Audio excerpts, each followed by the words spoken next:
Thank you, dear heart, and welcome everybody. Delighted that you're here, honored. That once again, we get to share this space and talk about this first century Aramaic forgiveness work that is so life-changing. And, sweetie, were you answering someone's question with the comments you were making there? No, I was kind of just going off of the tail end of Dr. Tim's show, and he was mentioning, that there were several things out there for addressing mental problems or emotional problems, and that used to, the drug industry or the psychologist, psychiatrist, or whoever, that insurance only paid for a specific amount of time, like 3 visits or 4 visits or whatever, and that wasn't enough to address whatever was going on for a person. So a lot of times they would just put them on a drug. And I was just sharing that, before I met you, before I knew this work, I actually brought myself off of some drugs that the psychologist or psychiatrist that I was seeing had prescribed for me. And, that people use a lot of things. They use alcohol or busyness or anger or whatever to keep from looking inside, but that when you quit using whatever drug it is, that the problem is still there. So I was just sharing a personal knowledge of, it's hard to come off of those things, but you just got to realize that, it's just keeping you like in a zombie state, and it's not really doing anything for the problem because the problem's inside. And we do already have a hand up. And I heard you say something through the wall, but you didn't come through the phone. Are you there? Well, then I'll say it through the window. Let's go for it. Let's talk to our caller. All right. It's 864. I believe that this is Joe. Welcome. Hey, what's up, cats? Well, hey there, young man. How we doing? We're doing well. Hey. Doing well. Oh, good. I'm glad to hear Gardening it. day today. I had my birthday, so I just assume I haven't received anything yet, but I assume it's in the mail or something. It might have got lost. That's okay. Oh, no, I understand. I'm sure it's on its way. Yeah, I'm sure it's probably, it's multi-dimensional. It's dimensional. I understand that. I get it. Sometimes I'm not tuned in to the right frequency. There you go. Well, happy Eternal Day. Hope go. it's the best one yet of your eternal life. Amen, brother. Amen, brothers and sisters. Yay. Did you see? I sent you an email I did. You didn't see my response? I didn't see it. Oh, I responded. Okay. Good. Okay. I had a reply to your email. Cool. Oh, good. Okay. Let me just. It was Yahoo, right? I think. There he is. What'd you say? Miles, sweet.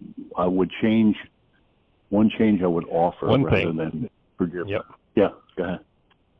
I would rather than forgive myself, forgive the realities that surface. Right. Okay. So you're saying willing to ask for help and open to receive ideas and unlearn misperceptions. So I think it's great.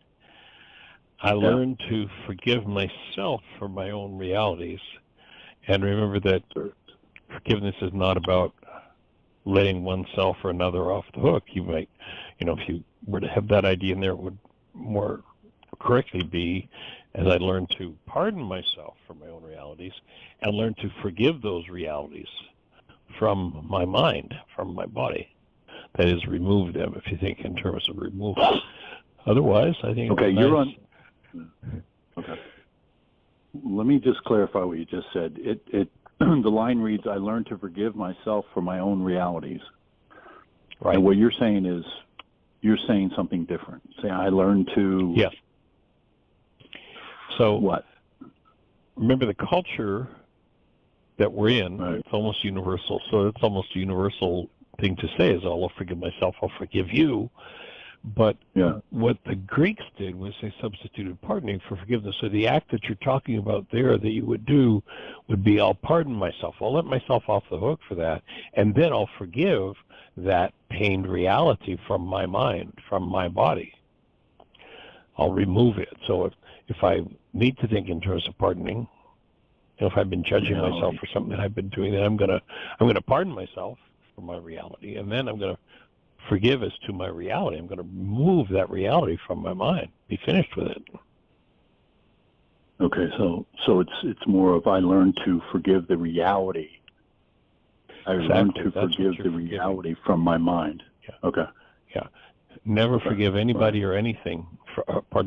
Anybody for anything, but forgive continuously.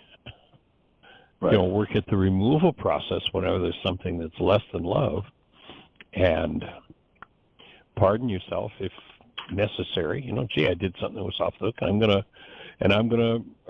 was off the mark, so I'm gonna let myself off the hook. I'm gonna pardon myself, but I'm going to apply forgiveness to the content of my mind, to my reality, not to me or you or anyone else.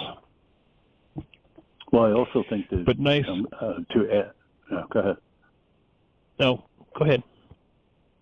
Well, okay. So I'm willing to forgive the reality from my mind, and ask for help from you and our source, love. Perfect. Okay. Have other people? And it's clear that the refinements you put in it, it's clear you've really been looking at and working the commitment. That's awesome. Right. And then, a couple weeks now. Anyway, I don't know how long enough to. I think what came up certainly for Susan, or my interpretation, was authenticity. The one that is off the website is yours, something you created with Jeanie, and this is something I'm working to create with Susan. Sure. So your own specifics, absolutely. I'm with you 100%. Yeah. It's awesome to watch. Yeah, cool. Other than that, it is cool. It's very cool. Had a nice trip out to Sedona. I recommend. It's a very fierce place. A lot of the plants and vegetation looks like it wants to hurt you, but I think Arizona in general is, the desert environment of plants and so forth. They have this toughness about them because there's not much water or nurturing environment. But it was interesting to experience. Yeah, imagine to survive in the environment, there's got to be an element of toughness. That's probably a good word for it, for the plants and the creatures. Yeah, we saw rattlesnake, some mule deer. Anyway, it was good. Just wanted to get your feedback on that, my commitment. Well, that's my only thought, sir. Otherwise, I think it's right on track. Awesome. Be in touch then. All right. Have a blessed one. Appreciate you. Thank you, sir. Extending love in your direction for both of you. Amen. Thank you, sir. And a woman. Bye, Jeanie. Hey. Bye. Bye. Good job, Joe. All right. You take care. Bye-bye. I love it. Make it your own. Take every tool we got and put your refinements in it. And if you do that, you're certainly welcome at any time to share it with us. So if there are any of the subtle things that are off base, we can help keep it right on track. So, Jeanie, you started to say something, sweetie. Yeah, we just kind of started in the middle of the conversation with, did you get my email? And we didn't let the listeners know what Joe had done was taken the commitment and used kind of the basis of it as a template, but then personalized it between he and his partner. And he had sent it to us for us to read and get feedback on it. So we just kind of jumped in with the feedback, and so that was what that was about. And so we have plenty of time. Give us a call. One of my thoughts is, let's, everybody's pretty much familiar with the commitment, so let's share the edits that Joe did just to take a look at, the ideas that he put in that were important to him. And he starts out with, I commit to trust you, to tell you the truth about my experiences with you. I commit to be true to you, to engage in just and fair behavior with you. I commit to being sweetness in your life, to nurture you always, and treat you lovingly, gently, and with respect in my thoughts, words, and actions, whether in your presence or not. In every interaction, I commit to affection for you, to look for and recognize the love in you as I surrender to the love in me. When speaking to you, I commit to using my words to reflect the deep caring I have for you. Love, our source, will guide us in gratitude in our relationship. I like that one, Joe. Being willing to be guided in gratitude. Our awareness of mind and tranquility will always be more important than any issue that happens to come up. I open my life to embrace you in my love. I open my life to be embraced in your love. When issues of upset arise in me, I will hold this in my heart and listen. I will respond in a loving way with you, to learn to speak, experience, and be responsible for my upset. Willingness to ask for your help and open to receive ideas and unlearn misperceptions. I like that wording, unlearn misperceptions. I learn to forgive as to myself, my own realities, to ask for help from you and our source. Love. I'm here for and with you. I commit to speak and act in a truthful way with you. I commit to open, honest communication with you. I commit to keeping love conscious, active, and present as we heal, celebrate life, and grow together. So that's a commitment that, if you haven't done our Healing Through Relationships workshop, and we haven't had a lot of conversation about that in a while, it's a commitment that we suggest that you live unilaterally in your relationship. Some people will come back with, well, what if my partner won't do it? No, your partner's not going to do it, but that's no reason why you shouldn't. Is it something that you trust and that you see will upgrade your mind? Then you do it unilaterally, whether your partner does it or not, at least to the degree that you can. And that's one of the most powerful ways to open the space for a partner who perhaps is resistant to being able to move into that space with you. So the unilateral living of the commitment, and remember that the objective with this work is first and foremost to live as a human being. And the way we define a human being is not with words, but by tapping into the experience of holding a newborn child, tapping into the essence of that newborn, we get to experience what the presence of love is. And it's not something that you could ever build a castle of words big enough to contain. But if you go to that experience of holding a newborn, and notice when you hold a newborn, of the tens of thousands of people we've asked over the years that question, when they tap in,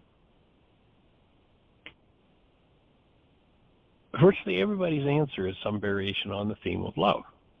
So, conclusion, that's what we are. That's what human life is. Before we were tainted with the world of hostility or fear, our human life was the presence of love.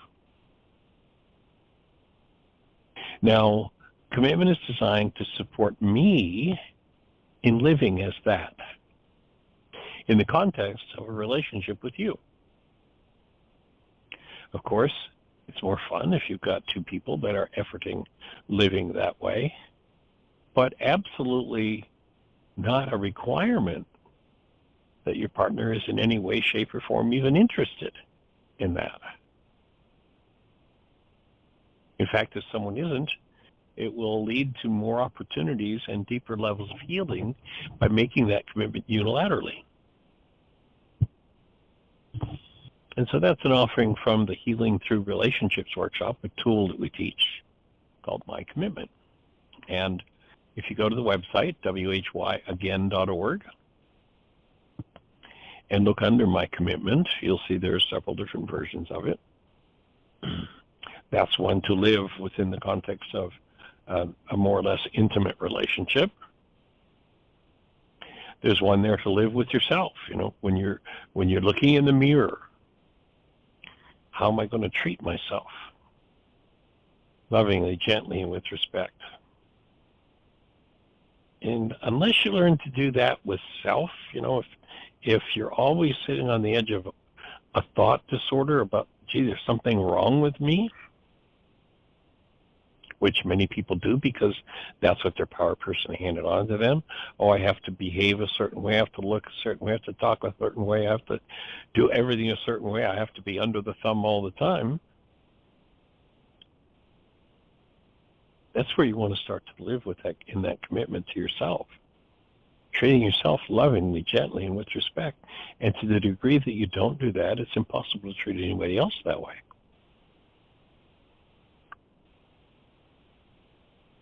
You'll remember the power person dynamic we've spoken of many times. And a power person dynamic is instilled in the mind, usually a child's mind, and usually in relationship to a parent. And there are three things that cause this power person dynamic to be instilled in a mind. Three conditions met, and the field of the child opens wide, and they become like a sponge. The three conditions are: one, the power person has more power over the child's life than the child does. Two, the power person is not functioning as a human being, is not functioning out of love. And three, the child experiences the circumstance as survival. When those three things occur, the child as an energy field, not as a body, but as an energy field, the energy field opens wide and literally absorbs every energy in the environment.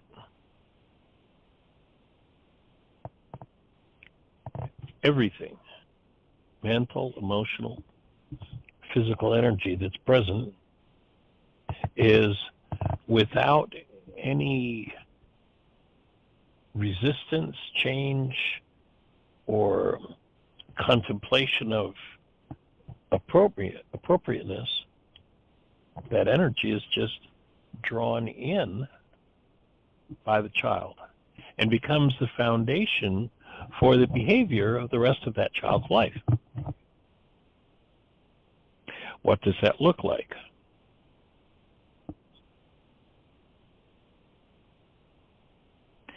Well, it depends how much stress is going on for the child.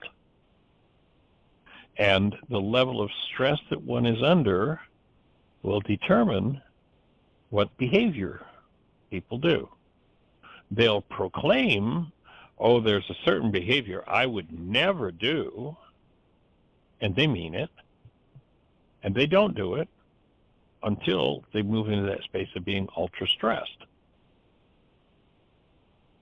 So the behaviors that people are limited to, and this I would offer is what runs the whole world. I mean everything. I mean education, church, home, government, business, everything is run by this power person dynamic.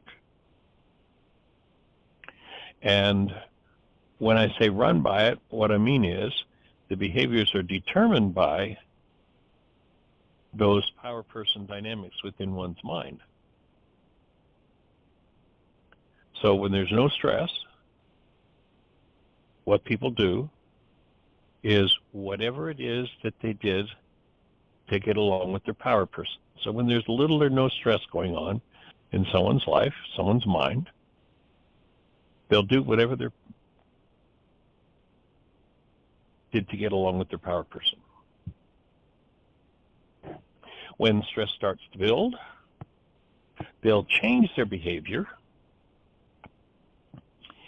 and they'll go into doing whatever they did to resist and survive with their power person. And then when one becomes ultra stressed, and this doesn't matter whether one's 4 or 94, when they become ultra stressed, they'll do whatever their power person did to them that they hated the most. My offering is that's what runs the world. We were in Florida back several years ago, and we were invited by a man who ran a website for AA groups. He'd been sober for 30, I don't remember exactly, 30-some years. And that was his whole business, was sobriety. And he invited us to come and speak. It was in Fort Lauderdale. He invited us to come to speak to his group, and we did. And we presented this power person dynamic. And afterward, he came to me, and he was kind of like a little bit like he had a bit of a chip on his shoulder. And it was like, well, that whole power person dynamic thing isn't true. I said, really? Why? How do you come to that conclusion? I said, well, when I was a kid, my father was a merciless abuser. I was beat just about every day of my life as a child. And I have a son. And I never laid a finger on my son. So I know that what you're saying is just not true. To which I responded, okay, I hear you. And my offering would be that you had the willpower not to lay your hands on your son, but how much time do you still spend having to restrain your own fists? And he just about broke down into tears, like that's the battle I fight every day of my life. Not having forgiven the power person dynamic, it nagged and nagged and nagged. It nagged at him every day. When you apply the forgiveness process to that dynamic, that's when, instead of struggling to keep from hitting someone because that's what your power person did to you, the thing you hated the most, you don't forgive the father that hit relentlessly. You might choose to pardon the father that hit relentlessly, but you forgive the dynamic in your mind that has you wanting to hit another person. So there's how forgiveness is properly applied. You know, we live in a culture that's put together this idea that, oh, well, we all need to be forgiven. No, we don't need to be forgiven.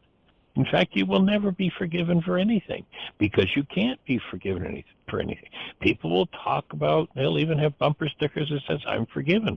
And that's just baloney. It's malarkey. Nobody has ever or will ever be forgiven for anything. We can talk about a false conversation, but we're substituting for forgiveness pardoning. Oh, I'm going to pardon you. I'm going to let you off the hook. That's nice. That's pardoning, accurately. If you decide to let somebody off the hook, which can be a very nice thing to do and a very beneficial thing to do. But if you call that forgiveness, then you won't tend to go to the next level of dropping inside of your own unconscious mind and removing from that part of your mind that power person dynamic that when you're ultra stressed comes up and has you wanting to do behaviors that you abhor.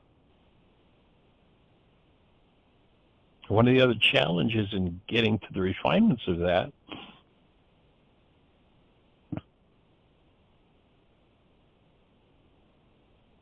is that people tend to want to play this game of somebody else is responsible for what's going on inside of me.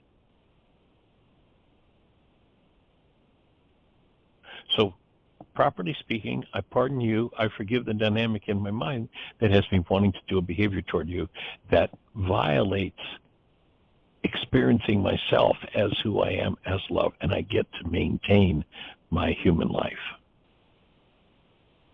If you go to that passage in the ancient scriptures where they ask Yeshua the question, it's most important in the law. He doesn't say, love God and love your neighbor as yourself, the way the Greeks have reported to us he did. In fact, it was quite the opposite. What he said, if you look at the words in Aramaic, what he said was you must have Rachma. So this is the law. And law in Aramaic is not the rule of a superior. Law doesn't mean, oh, there's some guy up there with a beard in the sky that if I don't do what that superior, that authority says, I'm in trouble. I'm going to get punished. That's not law at all in Aramaic. We've had that, both the word forgiveness and law have been totally and completely distorted and destroyed.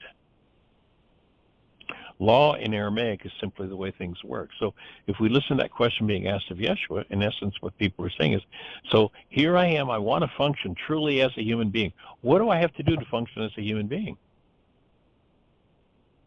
He doesn't say love God, love neighbor as yourself. He says have Rachma for the Creator and neighbor. And by so doing, maintain self. In Rachma, it turns out, is a filter in the frontal lobes of the brain that allows only intentions that are keyed to love to become available in your mind. And that's important because intentions are the raw material of goals, and if the raw material of your goals are based in love, then your mind will function out of love, and perceptually your guidance system will be based in love. And the second function of this filter, called Rachma, is that it is the gateway into which human life enters, into which love enters our human form. So, never was a suggestion given by Yeshua that we love our neighbor. In fact, it's a dangerous directive to give someone without giving them the tools to heal their minds.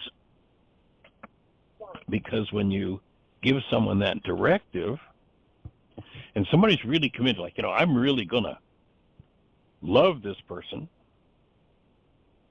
And of course, we know that most of us have those energetic patterns that are less than love. So if I have, let's say, some rage in me, I'm going to tend to draw somebody with me and draw behaviors that will resonate my rage. So if you as my neighbor show up, and in the Aramaic language, by the way, neighbor means anybody that you think about. If you as my neighbor show up and resonate my rage, and I'm here standing saying, oh, I need to love you, I need to love you, I need to love you, an impossibility, then I've set myself up for failure. If you as my neighbor show up and resonate my rage, and I realize that my commitment is to keep my mind set in a condition of love, then my work, it will be productive. It won't be about loving you. It will be about standing in the space with you as love. And it changes everything. So you show up and happen to resonate my rage, and I'm going to be, if I'm thinking in terms of the commitment that Joe was just sharing with us, talking with us about, So I'm going to realize that the behavior you just did resonated in my rage, and my mind wants to go off on a tangent with rage. But that's not my commitment.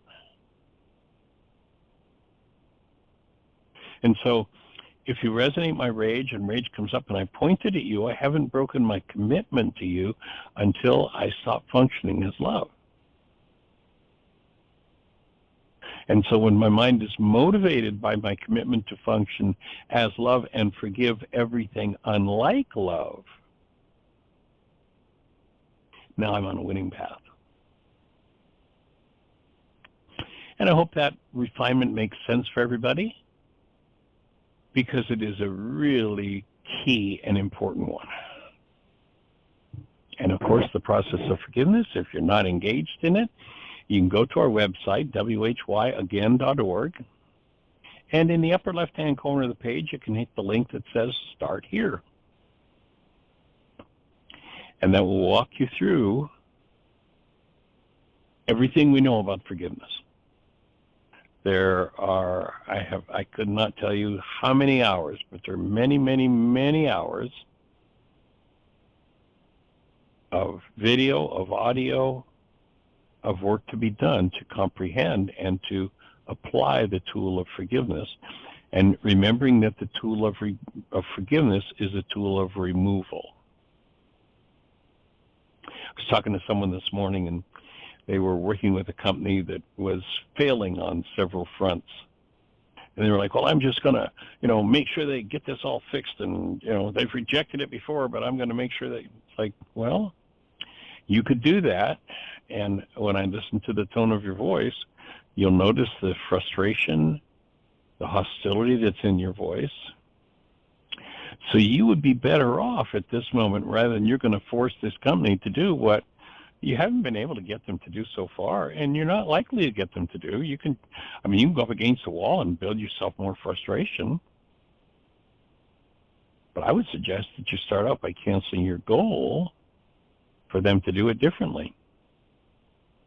If you're willing to deal with them, doing it the way they're doing it, knowing that at this moment they do not have the capacity for change. I believe, from what you're telling me, that it's coming, but they're not there. And if you demand it, you're just going to create stress in yourself and everybody else involved.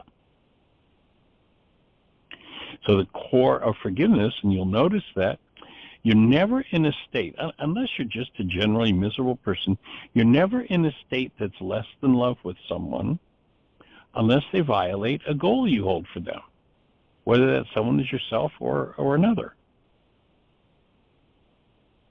When you recognize that, as long as everybody's doing what you want them to do, if you're the average person, you're quite happy with them.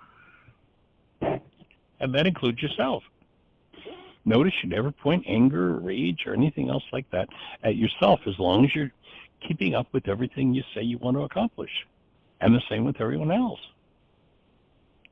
The reason it's important to look at that fact is that's the key way into forgiveness. Because if you're operating with someone and they are not fulfilling a goal for you, and you have energetic patterns in your mind that are off base with love in regard to whatever that issue is, that issue is going to come up in your face. And if you are, as most people are, card-carrying members in the universal one-world religion of blame, that it's all everybody else's fault, then what your mind is going to tend to do is to take its upset and use that upset to build your brain's image of someone else. And by so doing, they show up in your mind with your problem attached. Literally, your mind generates a reality about them based in what's unresolved that they've resonated in you. So in your mind, it looks like they have your problem. And it must be true because you can see it. Look at this. I have a reality. And I'm looking at them. Well, the truth is you're not looking at them at all. You're looking at a picture in your mind, generated by your mind, that tells you first and foremost about the internal conditions in your mind.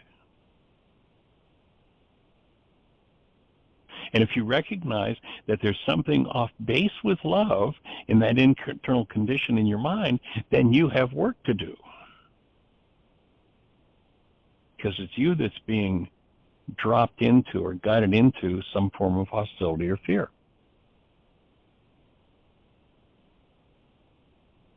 So what do you do? What's forgiveness look like in that situation? You identify specifically and precisely the goal you have for that object of attention, whoever it is. And as I said earlier, it might be self. You look at the goal. The goal that you want to go, and you better do it, and if you don't, and on that goes. And the word forgive in the Aramaic is shabag or shabak, and it properly translated means to cancel. So what do I cancel? Do I cancel you? Well, that's murder. Probably not a good idea. Do I cancel myself? Well, suicide's no better idea than murder. What do I cancel? The key way into forgiveness is the canceling of my goal. The goal that I hold for you is the driver that causes my mind to use my pain to build my brain's image of you and really believe that you're the cause of my pain.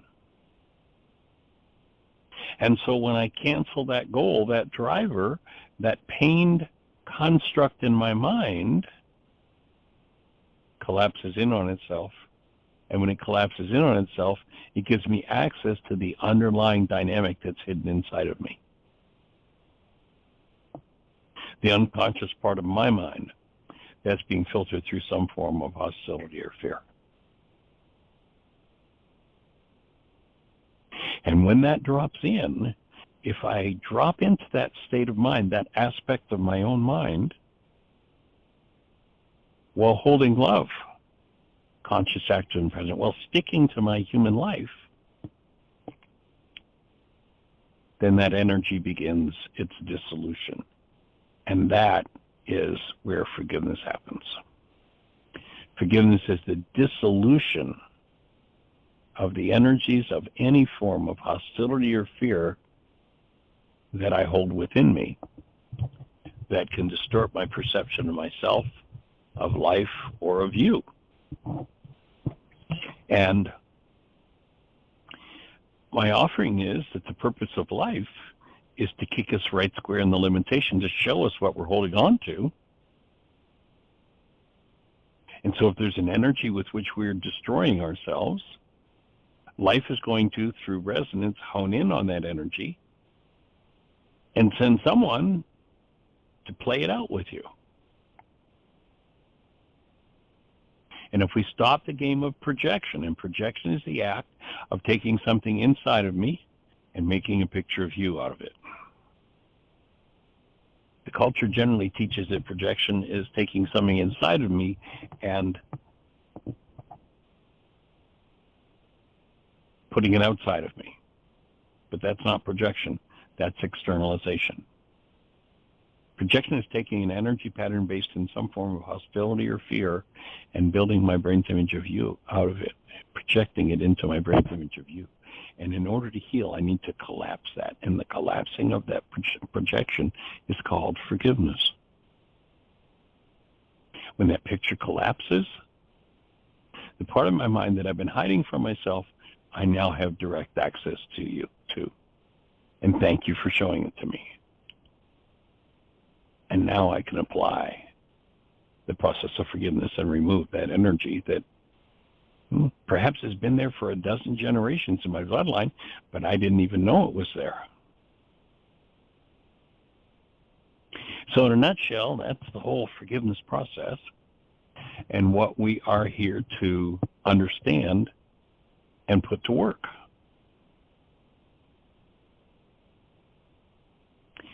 And so, Miss Jeanie, do we have anybody in the phone queue with a hand up or anything happening in the chat room? We do have a hand up, and I believe it's Miss Awesome. Susan, area code 610. You're on the air. Howdy, Welcome. folks. Hey. So, Michael, you just gave, I've heard this teaching, speech in various ways before, but, you know, it bears hearing again. And my biggest question is, if you have Rahma installed, I picture just getting up in the morning and sitting quietly and saying, all right, here's my filter. I'm sliding it into my frontal lobes, and I'm sliding Kuba into the back. And I'm going to go around with this filter active. I'm cultivating my relationship with love in me. Yeah.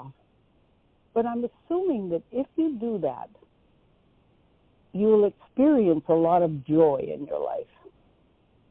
That's exactly what happens. Physiologically. Well, then I'm... Sorry, what? I say that is exactly what will happen, and you will experience that joy physiologically.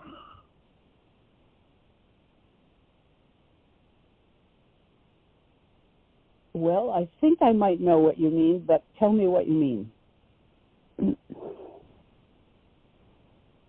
Physiologically, you feel really well in your body, and you feel, anyway, you say.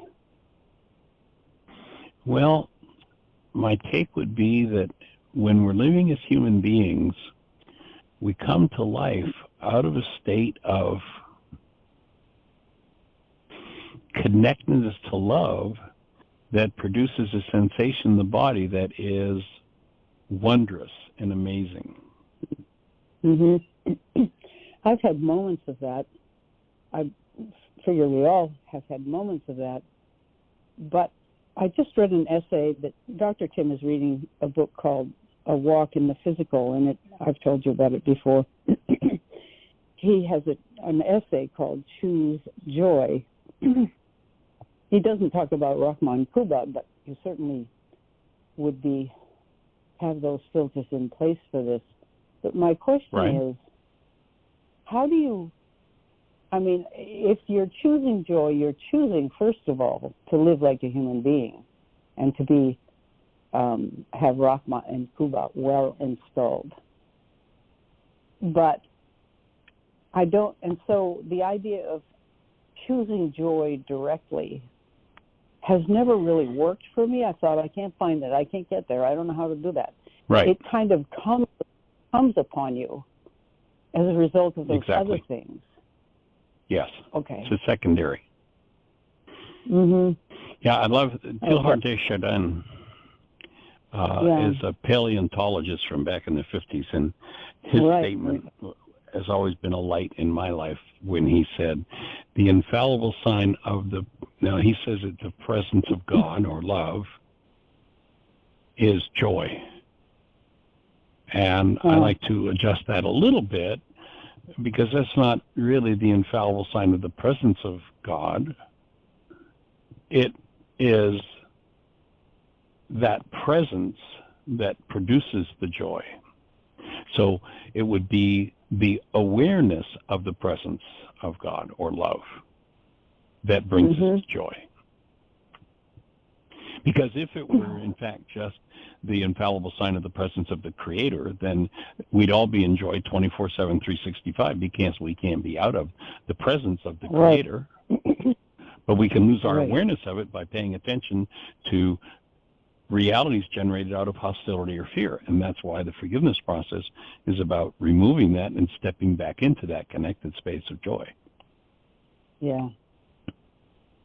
And I feel it. I experience it. And I was actually, we shared yesterday this journey that we made up into this reserve where the trilliums were at their peak of blooming. And for me, it was one of the things that I experienced a significant part of that walking. We did a pretty long hike through these trillium fields, and for me, it was like when I say physiologically, a presence of pleasure that I experienced in my chest. That's how, for me, it feels physiologically when I'm in that. Mm-hmm. Yeah. And it's almost like the thought comes, it's almost like ultimately when we get to that, that's what we lead our lives with. That's what, what goes before us, is that presence. If we're in tension, if we're in sympathetic dominance, if hostility, fear, protection mode is up, then there's no room for that. Yeah. And if we were, born and raised, in a threatening environment, and that's become a chronic condition, that, people live in that. I mean, over the years, it's kind of abhorrent, but over the years, I can't even start to count how many people have, when I've spoken about love or joy, when we do our workshops or traveling and such, would come up and say, I don't even know what you're talking about. It's like you're talking a foreign language. I don't have that experience. It's like, oh my goodness. But sadly, that's pretty common.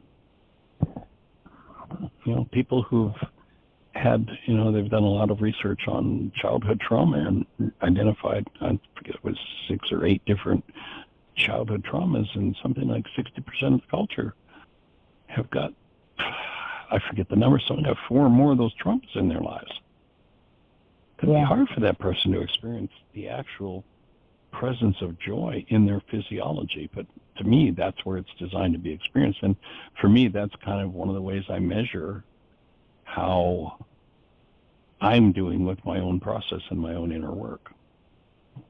Good.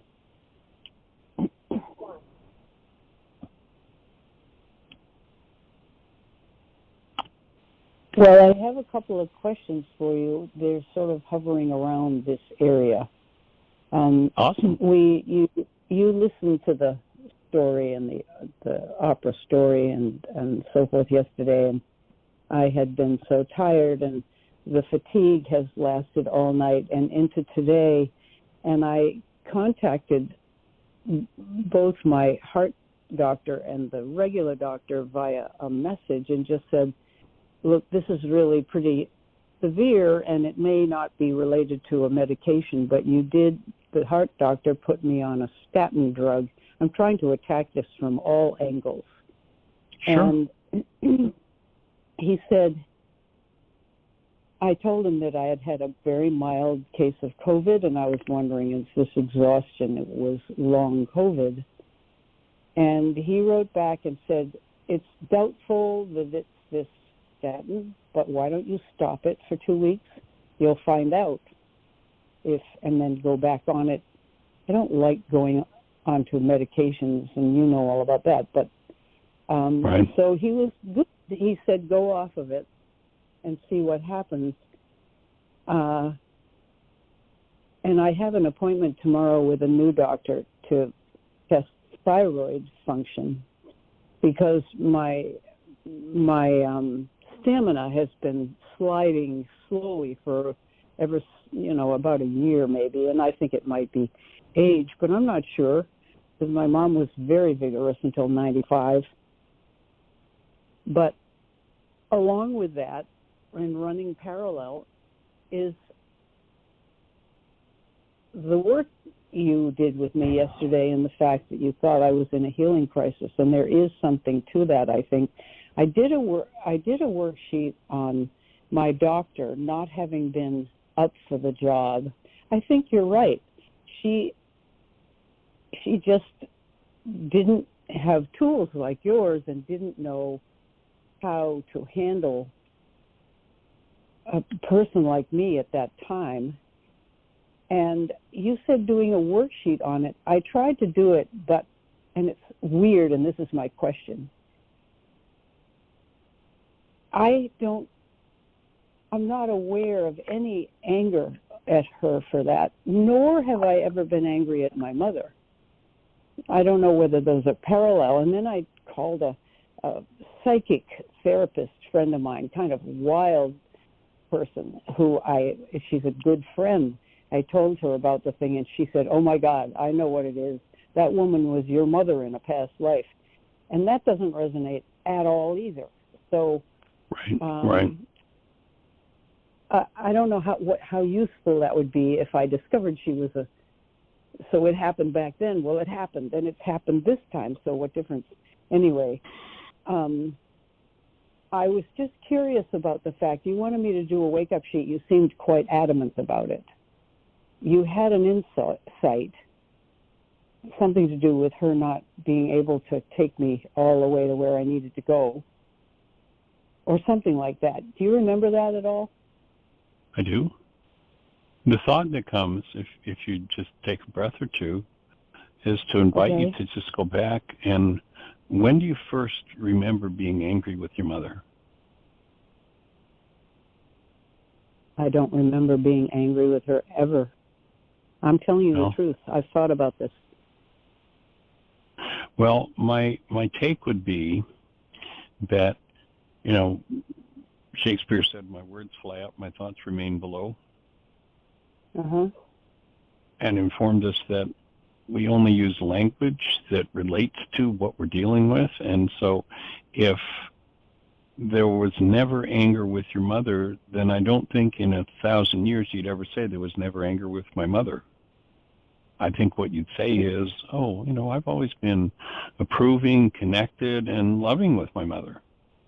But when I say... Well, that's not true either. Okay, well, what would be the alternative? What's the not true part include? I haven't felt close to her or connected, but I have felt sorry that she was so miserable that I felt as if the best I could do would be to take care of her somehow. And that was the strong impulse with this therapist. I would fantasize that she was in a car accident or something, and I'd come along and I'd help her and I'd nurse her and I'd do all these things to heal her, to help heal her. That was the strongest wish I had, is to help my mom be okay. Yeah. So what I hear as a possibility in that, and I'm just throwing this out and see how it feels to you, is that if I could just be good enough to rescue her from trauma, then she'd approve of me, or she would quote unquote love me. I'm sure you're right, but I don't get to that feeling at all, except I know that when I learned to play the piano or danced well, it was to get the audience to love me, to get people to love me. It's all in the mix. Get attention, yeah. Yeah.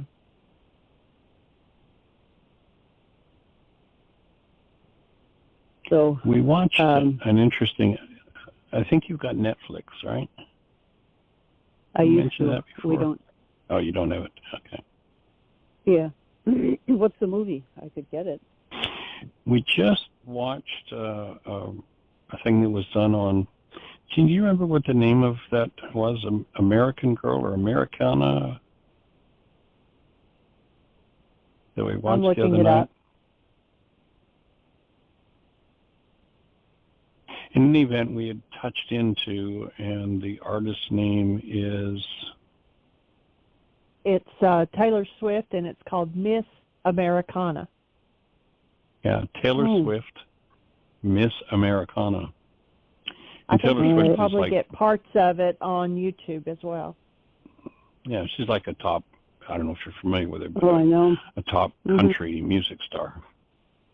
Yeah. And the whole theme of it and where she went into break, it's a very intimate look into her life, very personal. And the recurrent theme is her awareness and her acknowledgement that from when she was the smallest child, everything she did was to get everybody's approval, and that transferred into her becoming this huge star.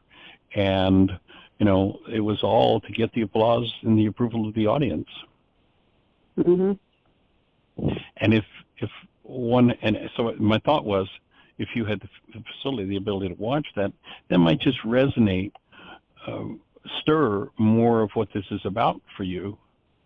That, that you'd go to the point, well, if I could, or I see this person in a place where they're very hurt and I become the rescuer, the healer, then I'm good enough. Then I get the approval. Oh, I think that's true. And my offering would be, specifically because you used the words not, I approve of my mom, I cherish my mom, I've always cherished my mom, I always will cherish my, whatever those descriptors could be. It was like, with both the therapist and mother was, well, I've never been angry. no anger toward them. It's like, we're getting ready to make a trip. Let's say we're thinking about going to see my son in Kansas City. Is there any reason under God's green earth why, in talking to you about the fact that we're going to see my son in Kansas City, that I'd say, and we're not going to New York? Why would I say we're not going to New York? Well, there obviously had to be something about New York in the puzzle, in the picture. And we changed our minds about it. Well, we're not going to New York, we're going to Kansas City. But if I were just going to Kansas City, I'd never bring up New York or New Orleans or Amsterdam or Africa or China. I wouldn't bring any of those things up because none of that's firing in brain cells. The fact that your words, the automatic conversation you go to, and it was the same for both of them, this doctor and mom, was no anger there. It would indicate to me that the brain cells that are firing in the unconscious, my words fly up, but my thought isn't really accessible to me. And that's where I come up with the question of, so when did you remember first having this anger toward mom? And so maybe a mind shifter of it's safe and healing for me to look at all events related to anger in my whole life. Well, that would be easy. It's safe and healing for me to look at all events related to anger in my life, particularly toward my mom, and see what surfaces, see if that opens anything. But well, the but is, I can think of a gazillion times I've been enraged by one thing or another.